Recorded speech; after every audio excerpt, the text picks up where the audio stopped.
হবে নাম যখন জপা হবে মুমিনের অন্তরগুলো কাঁপতে থাকবে। মহান আল্লাহ রাব্বুল আলামিনের ভয়ে অন্তরগুলো থরথর থরথর করে কাঁপতে থাকবে। হযরত ইব্রাহিম তাইমি, যার বাড়ি ছিল কুফা নগরীতে, ইব্রাহিম তাইমি, একই এলাকায় দুইজন ব্যক্তির নাম ছিল ইব্রাহিম। একজনের নাম ছিল ইব্রাহিম তাইমি, আরেক ব্যক্তির নাম ছিল ইব্রাহিম নাখঈ। দুজনের বাবার নাম ছিল ইয়াজিদ। দুজন ব্যক্তি আলাদা, বাবাও আলাদা, সংসারও আলাদা, কিন্তু একই গ্রামে এক নামে দুইজন মানুষ এখনো অনেক সময় পাওয়া যায়। কি যায় না বাবা? পাওয়া যায়। কুফা নগরীতে সেই দেশের বাদশা ছিল হাজ্জাজ বিন ইউসুফ, যে ছিল জুলমুল আকবার, বড় জালেম ছিল হাজ্জাজ বিন ইউসুফ। হাজ্জাজ বিন ইউসুফ কোরআনের কথা শুনতে পারে না।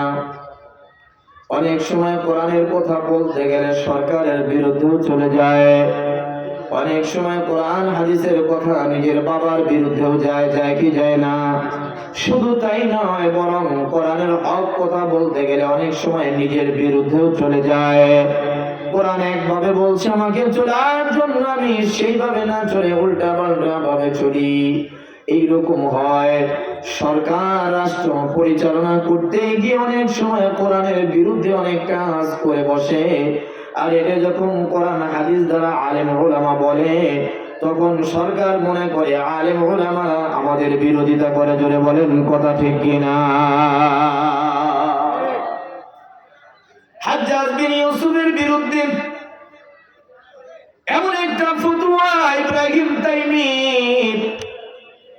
এমন একটা ফতোয়া দিয়েছেন যেটা হাজ্জাজ বিন ইউসুফের পুরা বিরোধিতা হয়ে গিয়েছে। হাজ্জাজ বিন ইউসুফ চিন্তায় পড়ে গেল, ইব্রাহিম তাইমি এই জামানার বড় আলেম, এখন যদি আমি তাকে বাহিরে রাখি, এরপরে আবার ফতোয়া দিয়ে মানুষকে আমার বিরুদ্ধে লেলিয়ে দিবে। আমার সিংহাসনে আমি নাও থাকতে পারি, জনগণ আন্দোলন শুরু করে দিবে। আন্দোলন যদি করে তাহলে আমাকে গদি ছেড়ে দেওয়া লাগবে, আমি আমার ক্ষমতায় টিকে থাকতে পারবো না। এই জন্য ইব্রাহিম তাইমিকে গ্রেফতারের অর্ডার করে দেওয়া হলো, গ্রেফতারি পরোয়ানা জারি করে দেওয়া হলো। পুলিশরা গিয়ে দেখে ইব্রাহিম তাইমের বাড়িতে ভুল করে না গিয়ে ইব্রাহিম নাখঈর বাড়িতে গিয়েছে। গিয়ে জিজ্ঞাসা করে, আনতা ইব্রাহিম? হ্যাঁ আমি ইব্রাহিম। আবুহু ইয়াজিদ, তোমার বাবার নাম কি? ইয়াজিদ বলে, হ্যাঁ আমার বাবার নাম ইয়াজিদ। আসলে তো একই নাম, বাবার নামও এক, কিন্তু ব্যক্তি আলাদা, বাবাও আলাদা।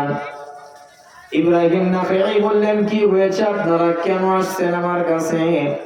বলে, উল্টা পাল্টা ফতোয়া দাও, সরকার বিরোধী ফতোয়া দাও, চলো চলো চলো, তোমাকে জেলখানায় গিয়ে তোমাকে মজা বুঝাবো, তুমি জেলখানায় চলো।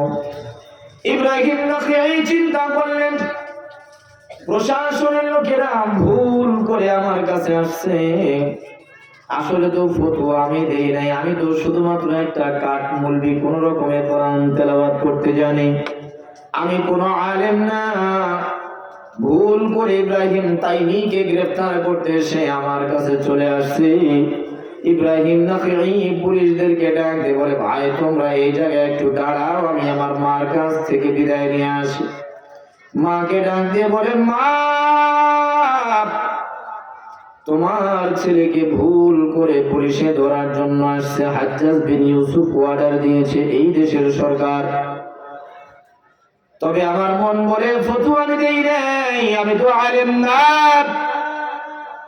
আমার বন্ধু ইব্রাহিম তাইমি সে ফতোয়া দিয়েছে, এমন ফতোয়া দিয়েছে সরকারের বিরোধিতায় চলে গিয়েছেন। ও মা, আমি বাহিরে থাকলে ইসলামের যতটুকু উপকার না হবে ইব্রাহিম তাইমি আমার দিনী ভাই, সে যদি বাহিরে থাকে ইসলামের উপকার হবে। সুতরাং তুমি একটু অনুমতি দিয়ে দাও, কোরআনের জন্য এতটুকু ছাড় যদি আমি করি, আর তুমি যদি একটু ধৈর্য ধারণ করো, কিয়ামতের ময়দানে তুমি আল্লাহ রাব্বুল আলামিনের কৃপায় মুহাম্মদুর রাসূলুল্লাহ সাল্লাল্লাহু আলাইহি ওয়াসাল্লামের পাশে তোমার জান্নাত হয়ে যাবে। কোরআনের জন্য ত্যাগ তিতিক্ষা স্বীকার, এটা প্রত্যেকটা মুসলমানের করা দরকার আছে না নাই? আরো জোরে বলেন, আছে না নাই? মুসলমানদের কাছে তো কোরআন এমন একটা গ্রন্থ, এমন একটা গ্রন্থ, এমন একটা গ্রন্থ বাবা, নিজের কলিজার চাইতে কোরআনকে বেশি ভালোবাসা দরকার।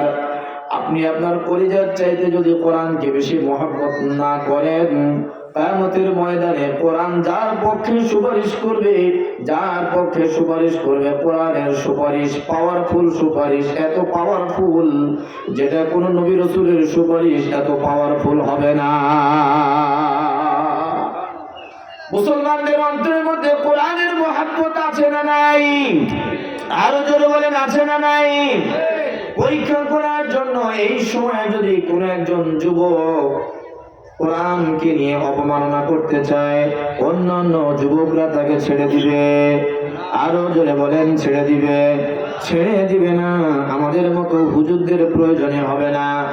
এখন একজন যদি কোরআনুল কারীমকে, নাউযুবিল্লাহ, কোরআনুল কারীমকে দেখি বিভিন্ন ভাবে দেখা যায় ইলেকট্রিক্স মিডিয়ার মাধ্যমে অনেক বেদিনরা, নাস্তিকরা কোরআনের পাতা ছিঁড়ে ছিঁড়ে পায়ের নিচে অনেক সময় নিচে নাবুদ করে দেয়, পিষে ফালায়।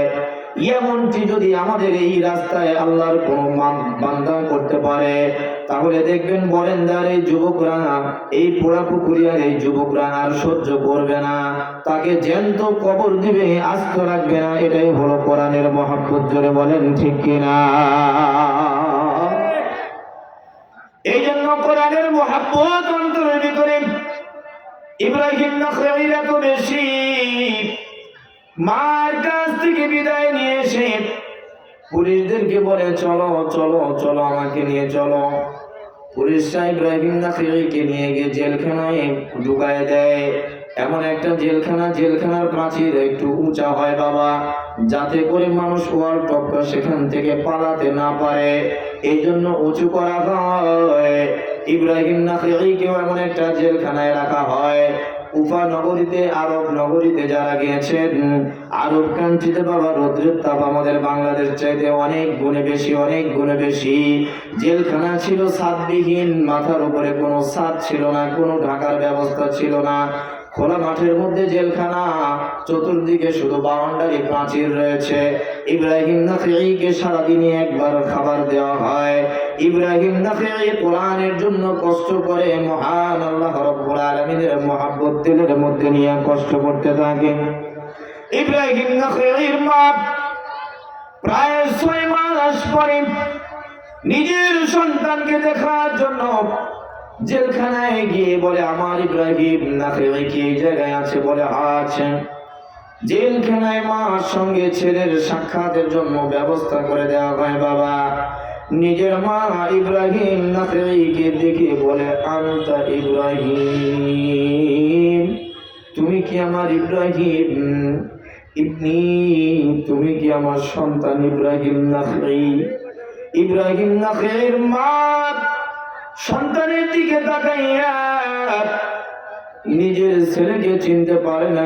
তার মনে কত কষ্ট ইব্রাহিম নাখঈকে দেওয়া হয়েছে বাবা। পৃথিবীতে আপনাকে যদি আপনার বাবা নাও চিনে, আপনার মা কিন্তু আপনাকে চিনবে। জোরে বলেন কথা ঠিক কিনা? আপন বলতে মার মতো এত আপন পৃথিবীতে কেউ হয় না। ইব্রাহিম নাখঈর মা ইব্রাহিমকে দেখে চিনতে পারে নাই। ইব্রাহিম এবার ডাকতে বলে, উম্মি ইবনুকা, ও মা, আমি তোমার ইব্রাহিম নাখঈ। ইব্রাহিম নাখঈর মা চোখ দিয়ে ঝরঝর ঝরঝর করে পানি পড়ে যায়, আর ডাকতে বলে, বাজান রে, দোষ করেছে অন্যজন, তুমি গায়ে পেতে নিয়েছো। ইব্রাহিম নাখঈ বলে, মা, যদিও আমি দোষ করি নাই, ইব্রাহিম তাইমিও দোষ করে নাই, কোরআনের পক্ষে ফতোয়া দিয়েছে, যার কারণে তার বিরুদ্ধে গ্রেফতারি পরোয়ানা। আমি তার পক্ষে আমি নিজের শাস্তিটা গ্রহণ করে নিয়েছি। ও মা, কোরআনের জন্য আমি কষ্ট করছি মা, তুমি একটু দোয়া করো কিয়ামতের ময়দানে যেন মহান আল্লাহ রাব্বুল আলামিন এই কষ্টের উসিলা করে আমাকে এবং তোমাকে মাফ করে জান্নাতি বানাইয়া দেন। আল্লাহর নবী হাদিসের মধ্যে বলেন, ইযা বুযিআল মাইয়িতু ফি কবরিহি জাআল কুরআনু ইনদা রাসিহি। একজন মাইয়িতকে যখন কবরের মধ্যে রাখা হয়, এই মাইয়িতের যদি কোরআনের সঙ্গে সম্পর্ক সহিভাবে ভালো থাকে, ভালোবাসা থাকে কোরআনের সঙ্গে, কোরআন তার মাথার পাশে দাঁড়িয়ে যাবে, মুনকার নাকির সওয়াল করার জন্য আসবে। কোরআনুল কারীম ডাক দিয়ে বলবে, তোমরা যা প্রশ্ন করবে আমাকে করো, আমার বন্ধু ঘুমাইতেছে, তার ঘুমে বাধা দিও না, সে ঘুমাইতেছে, ঘুমাইতে দাও। মুনকার নাকির দুজনেই প্রশ্ন করবে, আনতা, তুমি কে? বলে আমি কে, আমার পরিচয় নেওয়ার জন্য। আরাফতি ইনদাল্লাহ, আমার পরিচয় তোমরা যদি নিতে চাও, মহান আল্লাহ রাব্বুল আলামিনের কাছে গিয়ে জিজ্ঞাসা করো আমি কে। ফেরেশতা কয়, মহান আল্লাহ রাব্বুল আলামিনের কাছে গিয়ে জিজ্ঞাসা করবে, মাওলায়ে কারীম, অমুক জায়গায় কবরস্থানে গিয়েছিলাম, সে তো শুয়ে আছে, মুদ্রার শুয়ে আছে, কিন্তু পাশে একজন সুদর্শন যুবককে দেখা যায়, প্রশ্ন করতে দেয় না, আবার পরিচয় চাইলে নিজের পরিচয় দেয় না।